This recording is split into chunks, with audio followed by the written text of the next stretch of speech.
It was Miles Monroe that said, when the purpose of a thing is not known, he said, abuse is inevitable. What we are trusting God for tonight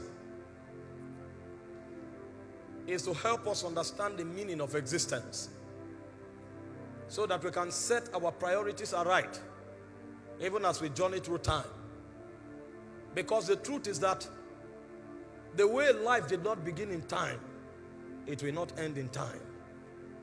We came from the regions of eternity. And when we are done with our purpose on the face of the earth, we will still step out of the envelope of time back to eternity. So if we live our lives neglecting the eternal realities of God, it means we have not understood the meaning of existence.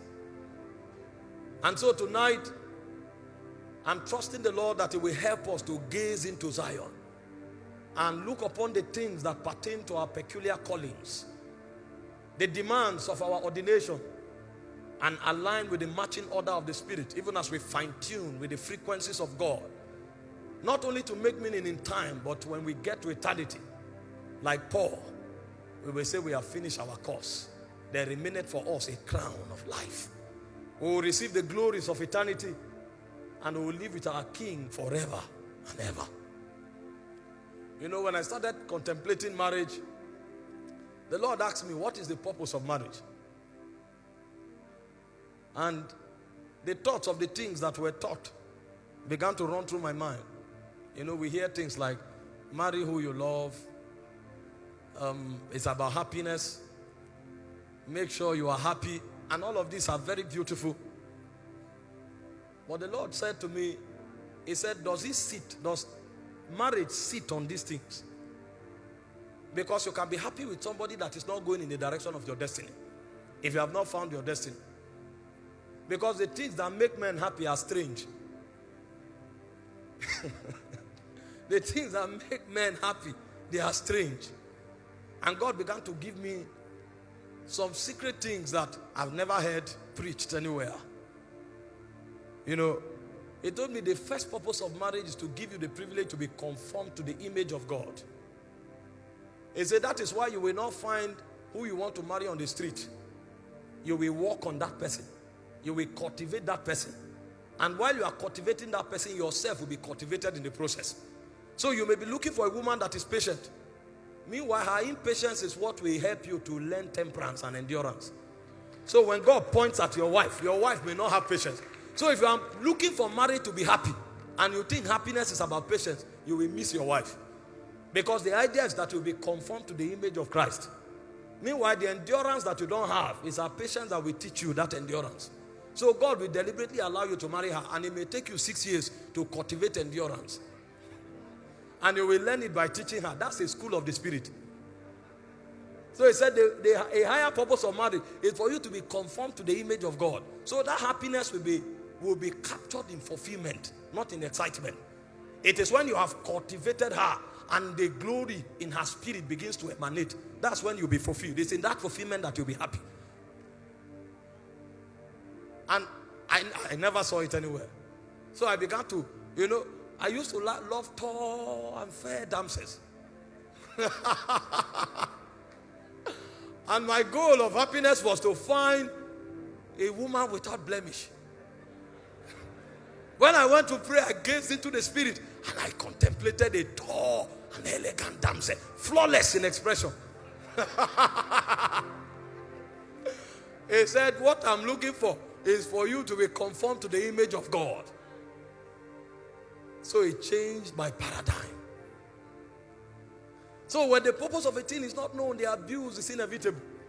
He told me the second purpose of marriage is to preserve divine heritage.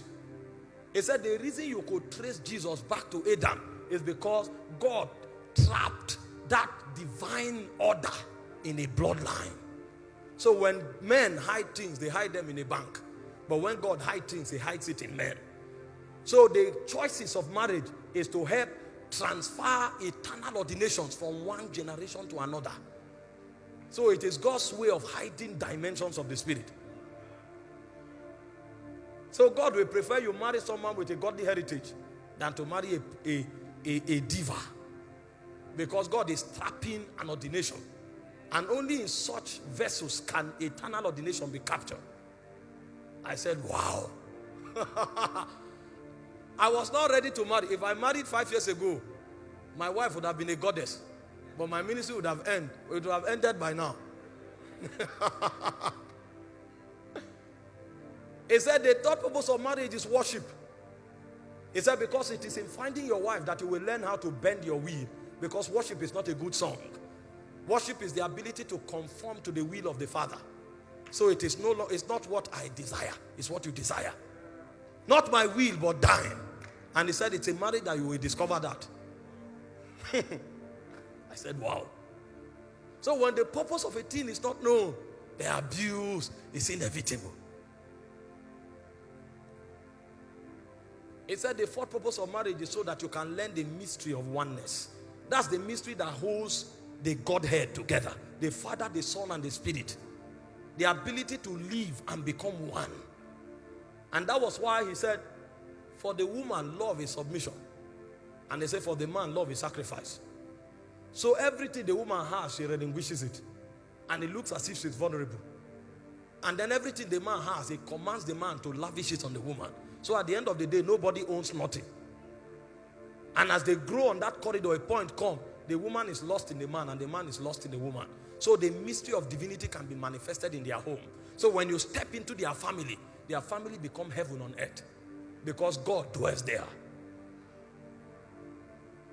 You know, when you come on the altar, you can coordinate yourself. You can't do that with your wife.